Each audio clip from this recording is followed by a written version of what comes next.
जय श्री कृष्ण। ओम नमो भगवते वासुदेवाय नमः। आज हम पूतना उद्धार के विषय में बात करेंगे और आपको यह भी बताएंगे कि पिछले जन्म में पूतना कौन थी। श्रीमद् भागवत के दशम स्कंद के 10वें अध्याय में पूतना को उल्लेख आया है। जब कान्हा जी सिर्फ 6 दिन के हुए तो कंस ने गोकुल गांव में पूतना नाम की एक राक्षसी भेजी जो इधर उधर घूमकर छोटे छोटे बच्चों को मार डाल रही थी। एक दिन पूतना नंद महाराज के घर पे पहुंची और अपनी योग शक्ति के बल पर अति सुंदर स्त्री का रूप धारण कर लिया। वह एहसास करके बिना किसी अनुमति के सीधे भगवान श्री कृष्ण के शयन कक्ष में घुस गई। कृष्ण कृपा से उसे किसी ने घर में घुसने के लिए मना नहीं किया, क्योंकि भगवान श्री कृष्ण की ही ऐसी इच्छा थी।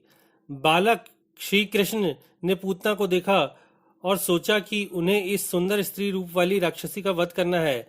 योग माया तथा श्री भगवान के प्रभाव से मोहित होकर पूतना ने श्री भगवान श्री कृष्ण को अपनी गोद में ले लिया।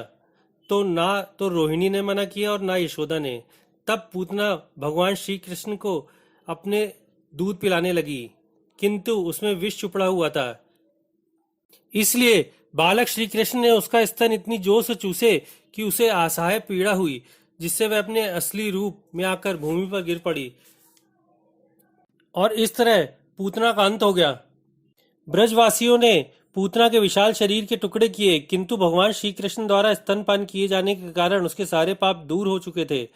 अतः जब ग्वालों ने उन टुकड़ों को अग्निदाह किया तो उसके उठे धुएं से चारों ओर वायु में आनंदमय सुगंध से भर गई। इसी तरह यद्यपि पूतना ने भगवान श्री कृष्ण को मार डालना चाहा, लेकिन वह भगवत धाम पहुंच गई। इस घटना से हमें यह शिक्षा मिलती है कि यदि कोई व्यक्ति भगवान श्री कृष्ण से किसी तरह भी लगाव रखता है, चाहे वह शत्रु भाव से क्यों न हो, उसे अंततः सफलता मिलती है।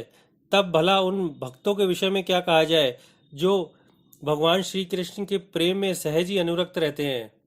अब आपको बताते हैं कि पूतना कौन थी।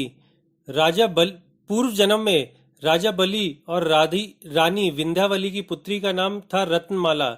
जब वामन जी बलिराज के यज्ञ में भिक्षा मांगने आए, तब उनके स्वरूप को देखकर रत्नमाला ने हृदय में स्नेह उमड़ आया और उसके मन में आया कि कितना अच्छा होता अगर मैं इस बालक को पुत्र रूप में पा सकती, तो मैं उसे स्तनपान करा के उसका पालन करके धन्य हो जाती।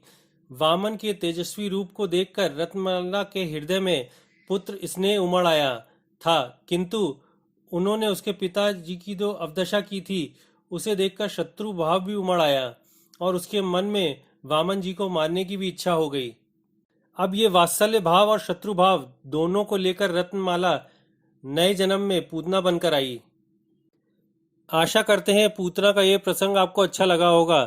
कृपया लाइक, शेयर और सब्सक्राइब करना ना भूलें। जय श्री कृष्ण।